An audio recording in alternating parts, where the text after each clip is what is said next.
আজ রন্ধনবিলাসী রান্না করেছে কোফতা কারি।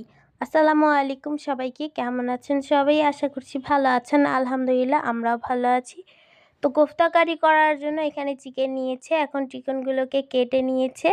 এখন এগুলোকে ব্লেন্ডার করে নিবে। এখন এতে দিয়ে দিচ্ছে পেঁয়াজ, শুকনা মরিচ, কাঁচা মরিচ, পরিমাণ মতো লবণ, আদা রসুন বাটা, জিরার গুঁড়া, মরিচের গুঁড়া আর গরম মশলা গুঁড়া।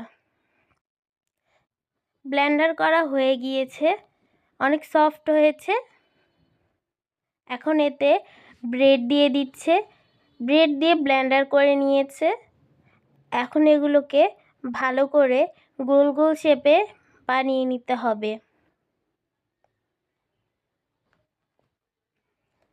একটা একটা করে সবগুলো বানানো হয়ে গিয়েছে। এখন এগুলোকে পানিতে সেদ্ধ করে নেবে। এখানে হালকা বলকটা পানিতে সামান্য পরিমাণে তেল দিয়ে দিচ্ছে। এখন একটা একটা করে দিবে, সবগুলো একসাথে দেওয়া যাবে না, তাহলে কিন্তু এগুলো ফেটে যেতে পারে। তো একটা একটা করে দেওয়া হয়ে গিয়েছে। এখন এগুলোকে ভালো করে সেদ্ধ করে নিবে।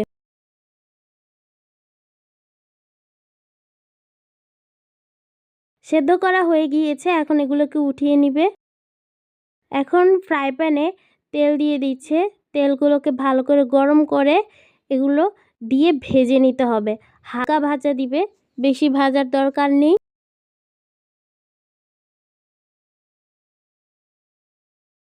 ভাজা হয়ে গিয়েছে, এখন এগুলোকে উঠিয়ে ফেলবে।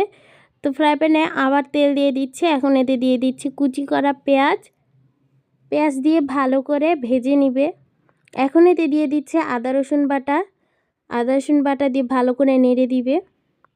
এরপর এতে জিরার গুঁড়া দিয়ে দিচ্ছে, গরম মশলা দিয়েছে। এখন এতে মরিচের গুঁড়া দিচ্ছে আর সাথে সামান্য পরিমাণে হলুদ গুঁড়া। এখন এগুলোকে দিয়ে সব রকম মশলা দিয়ে ভালো করে নেড়ে দিবে। সামান্য পানি দিয়ে দিচ্ছে। কিছুক্ষণ মশলাটাকে এখন কষাবে। কষানোর মধ্যে এখন এতে ফাটানো টক দই দিয়ে দিচ্ছে। টক দই দিয়ে ভালো করে নেড়ে দিবে।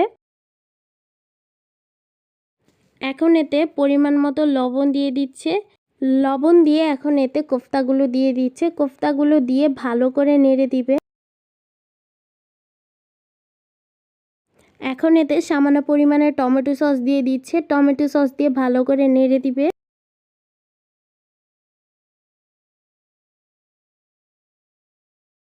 এখন এতে দুধ দিয়ে দিচ্ছে।